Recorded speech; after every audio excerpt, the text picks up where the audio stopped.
Hello বন্ধুরা, আসসালামু আলাইকুম। কেমন আছেন সবাই? শামুস কিচেনে আরও একবার আপনাদের স্বাগত জানাই।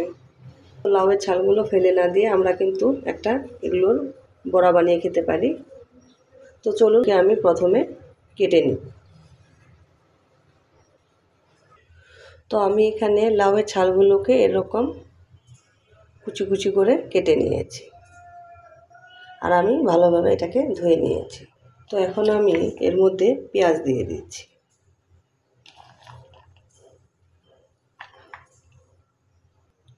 এখানে আমি 1 চামচ রসুন বাটা দিলাম, হাফ চামচ দিলাম আদা বাটা, সামান্য পরিমাণে হলুদ দিয়ে দিলাম, লাল মরিচের গুঁড়া দিলাম হাফ চামচ, জিরার গুঁড়া দিলাম হাফ চামচ, ধনিয়ার গুঁড়া দিলাম হাফ চামচ।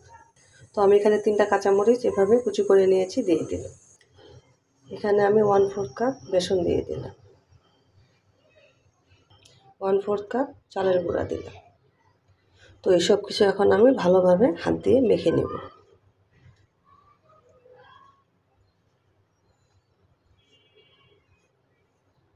তো এখানে কিন্তু আমি এখনও লবণ ব্যবহার করিনি। এখন আমি লবণ দিয়ে দিচ্ছি। লবণ আমি দিলাম এখানে স্বাদ মতো, দিয়ে আমি আবারও মিশিয়ে নিচ্ছি। তো এই মিশ্রণটা এইভাবে মাখানোর পরে আমি একটু একটু করে পানি দেব আর এটাকে মাখিয়ে নেব।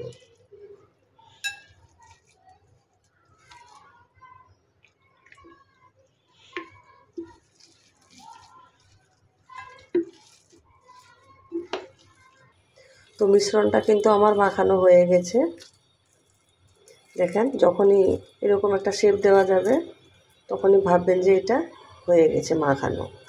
তো আপনারা কী পরিমাণে বানাবেন সেই অনুযায়ী বেসন বা চালের গুঁড়া একটু কম বা বেশি লাগতে পারে।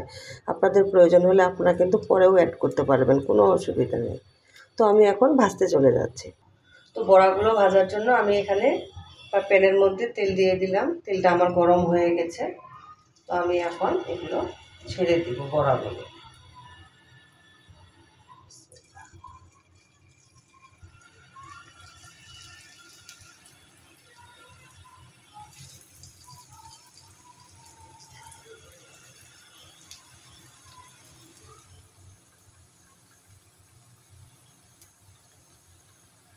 চুলা গাছটা আপনারা মিডিয়ামে রেখে ভাজবেন, আর এগুলো কিন্তু একটু ধৈর্য সহকারে ভাজতে হবে। যে কোনো পেঁয়াজি বা বড়া ভাজেন না কেন, এগুলো কিন্তু আমাদের ধৈর্য নিয়ে ভাজতে হয়, তাহলেই কিন্তু অনেক ক্রিস্পি হবে, খেতেও ভালো লাগে। তো আমার কিন্তু হয়ে গেছে, আমি এক পাশে উল্টিয়ে দিচ্ছি।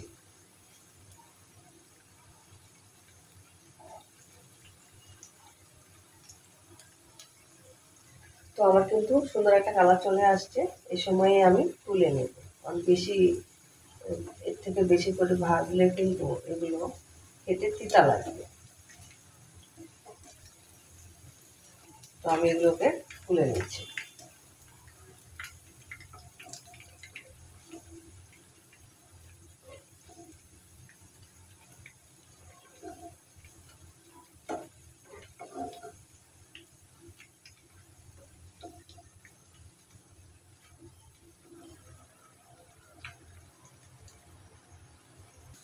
তো এইভাবেই আমি বাকি মিশ্রণটা দিয়ে দিলাম।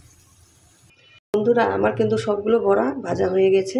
দেখেন কতটা এগুলো ক্রিস্পি হয়েছে। আপনারা নিশ্চয়ই আওয়াজ শুনে বুঝতে পেরেছেন যে অনেক ক্রিস্পি হয়ে থাকে, আর খেতেও কিন্তু অনেক মজা। কাউকে যদি না বলেন যে এগুলো কী দিয়ে বানানো হয়েছে, কেউ কিন্তু বুঝতে পারবে না যে এগুলো আসলে কী দিয়ে বানানো হয়েছে এবং কিসের তৈরি। খেতেও কিন্তু অনেক মজার হয়ে থাকে। অসাধারণ একটা নাস্তার রেসিপি। আজকের এই লাউয়ের ছালের বড়া বা পাকোড়াগুলো কেমন হয়েছে অবশ্যই আপনারা কমেন্ট করে জানাবেন। তো আপনাদের সুন্দর একটা কমেন্ট আমাকে উৎসাহ দেয়। এরকম মজার মজার সহজ রেসিপি পেতে আমার চ্যানেলটিকে সাবস্ক্রাইব করে আমার পাশে থাকবেন। সবাই ভালো থাকবেন। আসসালামু আলাইকুম।